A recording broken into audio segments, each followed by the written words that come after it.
Medical కాలేజీలపైన కక్ష కట్టిన కూటమి ప్రభుత్వం మెడికల్ స్టూడెంట్స్ పాలిట శాపలా మారింది. అక్షరాల 750 మెడికల్ సీట్లు ఎవరు మింగేశారు? ఎన్ఎంసి ఇన్స్పెక్షన్కి వచ్చినప్పుడు కనీసం వాళ్ళ గడువు అడిగి కొన్ని పర్మిషన్స్ అడిగి స్టూడెంట్స్కి అందిద్దామనే ఉద్దేశంతో ఎవరో పనిచేయాల. ఎన్ఎంసి ఇన్స్పెక్షన్కి వచ్చింది, ఇన్ఫ్రాస్ట్రక్చర్ లేదని చెప్పింది. చెప్పిన తర్వాత మీరేం చేయాలి? వాళ్ళకి నచ్చ చెప్పే ప్రయత్నం ఏం చేయాల. సరే తోసేద్దాం గవర్నమెంట్ మీద, పాత గవర్నమెంట్ మీద చేయలేదని. గతంలో గవర్నమెంట్ 17 మెడికల్ కాలేజీ శంకుస్థాపన చేసి వాళ్ళున్న టెన్యూర్లో 5 మెడికల్ కాలేజెస్కి సీట్లు ఇచ్చి చూపించింది, 750 సీట్లు. దాంట్లో ఏమన్నారు? దాంట్లో సగం సీట్లు మళ్ళీ బిఎన్సి కేటగిరీ ఉన్నాయన్నారు. మీరు ఎలక్షన్ హామీలో కూడా ఇచ్చి చెప్పారు, ఆ బిఎన్సి కేటగిరీ సీట్లను రెన్యువల్ చేసి వాటిని కూడా ఫ్రీ సీట్స్ చేస్తాం, పేద విద్యార్థులకు అందుబాటులోకి తెస్తామని. అది లేదు, ఉన్నది లేదు, ఉంచుకున్నది లేదు. ఇప్పుడేమో చేతిలోకి వచ్చే మెడికల్ సీట్లు 750, 5 మెడికల్ కాలేజీలు. అసలే 750 మంది మెడికల్ స్టూడెంట్స్ వదిలేసి 5 జిల్లాల ప్రజలు, వాళ్ళ పరిస్థితి ఏంది? ఇంట్లో మీ హస్తం ఉంది, డీసీఎం పవన్ కళ్యాణ్ గారు హస్తం ఉంది. ఏం చేశారు మీరు? ఎన్ఎంసీ ఇన్స్పెక్షన్కి వచ్చినప్పుడు మీరు ఏమైనా గడువు అడిగి 2 నెలలు, ఇప్పుడు మీరే 2 నెలల్లో సెక్రటేరియట్ కట్టాను, 10 రోజుల్లోనే వరదలను మాఫీ చేశాను, ఇవన్నీ 2 నెలలు ఉన్నాయి. మీరు సరే ఇన్స్పెక్షన్కి వచ్చింది ఆగస్టులో అనుకుందాం, జూన్ జూలైలో 2 నెలలైంది ప్రభుత్వం ఫామ్ అయ్యి. మీకు నిజంగా అందించాలంటే హాస్పిటల్ కట్టక్కర్లా ఫస్ట్ ఇయర్ స్టూడెంట్స్ కోసం. ఇది మీకు తెలుసో తెలీదో, హాస్పిటల్ కట్టక్కర్లా, కేవలం ఒక్కటి క్లాస్ రూమ్స్, ల్యాబ్స్ ఇస్తే చాలు ఫస్ట్ ఇయర్కి. అది చేయలేకపోయారు.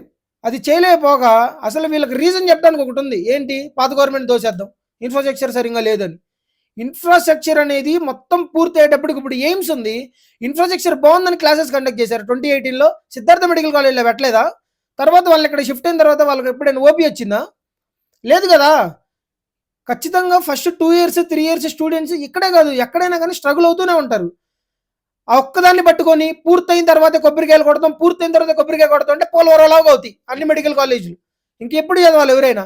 మీరు 10 సంవత్సరాలు 2004 నుంచి ముందుకు తీసుకుంటే 1995 నుంచి, అప్పుడు 9 ఏళ్ళు ముఖ్యమంత్రిగా ఉన్నారు.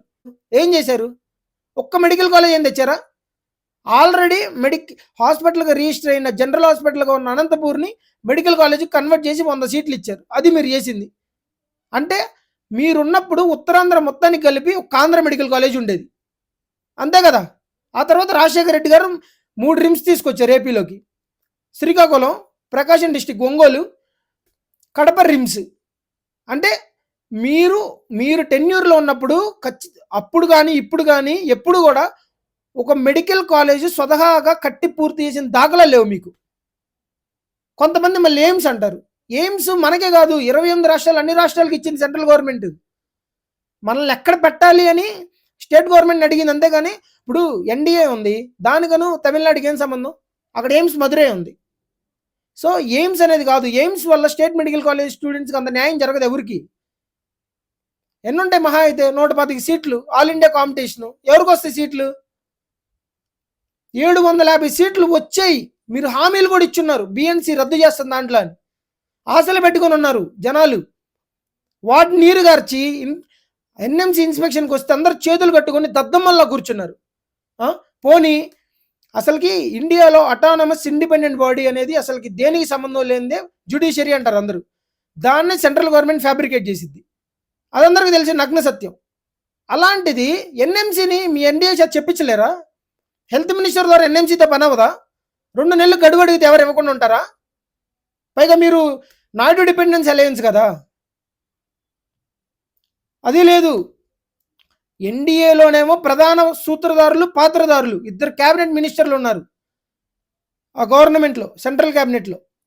దాంట్లో ఒక మినిస్టర్ మళ్ళీ డాక్టర్, అయినా కానీ ఏం చలనం లేదు. స్టేట్లో బీజేపీ అయినా హెల్త్ మినిస్టర్, అయినా ఎన్ఎంసీతో మాట్లాడలేరు. ఇంకా మీకు ఎన్ని రిసోర్సెస్ కావాలి ఎన్ఎంసీతో కలిసి మాట్లాడి ఇన్ఫ్రాస్ట్రక్చర్ గురించి డిస్కస్ చేసి టైం అడగడానికి? మీరే చెప్పారు కదా సెక్రటేరియట్ని 2 నెలల్లో పూర్తి చేశాను, 2 నెలల్లో పూర్తి చేశానని. ఏ మెడికల్ కాలేజీలు పూర్తి అయిపోయారే 2 నెలల్లో? మొత్తం కాలేజ్ అంతా పూర్తవమంటలేదు కదా. ఫస్ట్ ఇయర్కి కావాల్సినవన్నీ మౌలిక సదుపాయాలన్నీ పూర్తి చేసి ఇవ్వచ్చు కదా. కేవలం జగన్మోహన్ రెడ్డి క్రెడిట్స్ వస్తాయని ఒకే ఒక దురుద్దేశంతో మీరు చేసిన పనులు ఇవన్నీ. దీని తాలూకా అనుభవించే వాళ్ళు కేవలం 750 మంది స్టూడెంట్సే కాదు, 5 జిల్లాల్లో జనాలు. ఎందుకంటే స్వతంత్రం వచ్చి 75 ఏళ్ళు అవుతున్నా పార్లమెంట్ సెగ్మెంట్కి ఒక మెడికల్ కాలేజ్ లేకపోతే ఇంకా ఆ స్టేట్లో హెల్త్ డిపార్ట్మెంట్ ఏమైనా పనిచేస్తున్నట్టు. మనకన్నా తమిళనాడు, కర్ణాటక, గుజరాత్ ఫార్ అవేలో ఉన్నాయి. 100 సీట్లు అనుకోండి కాలేజ్కి, మిగతా అన్ని బిఎన్సీకి వెళ్ళిపోతాయి.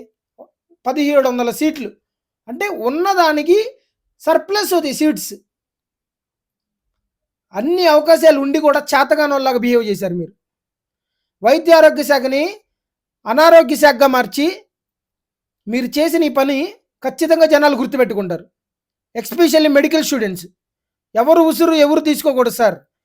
ఇప్పుడు అందరూ మనలాగా ఇంటర్ పూర్తయిన తర్వాత స్టాన్ఫోర్డ్కి వెళ్ళిపోరు డబ్బులుండి, లేకపోతే నెపోటిజంతో ఇండస్ట్రీకి వెళ్ళిపోరు. కొంతమంది చదువుకుంటారు, పైగా మీ మీ పర్సనల్ క్వాలిఫికేషన్ ఇంటర్ బైపీసీ అంటే మీరు చదవంది ఇంకెవరు చదవద్దు అని ఒక నిర్ణయం తీసుకొని ఈ సీట్లు ఇవ్వలేదా అంటే అవి కూడా ఉంది కదా, నాకు దక్కంది ఇంకెవరో దక్కనివ్వను అని. చదివే జగన్మోహన్ రెడ్డి కాదు కదా, జనాలే కదా. At least have some sense in some government orders. Thank you.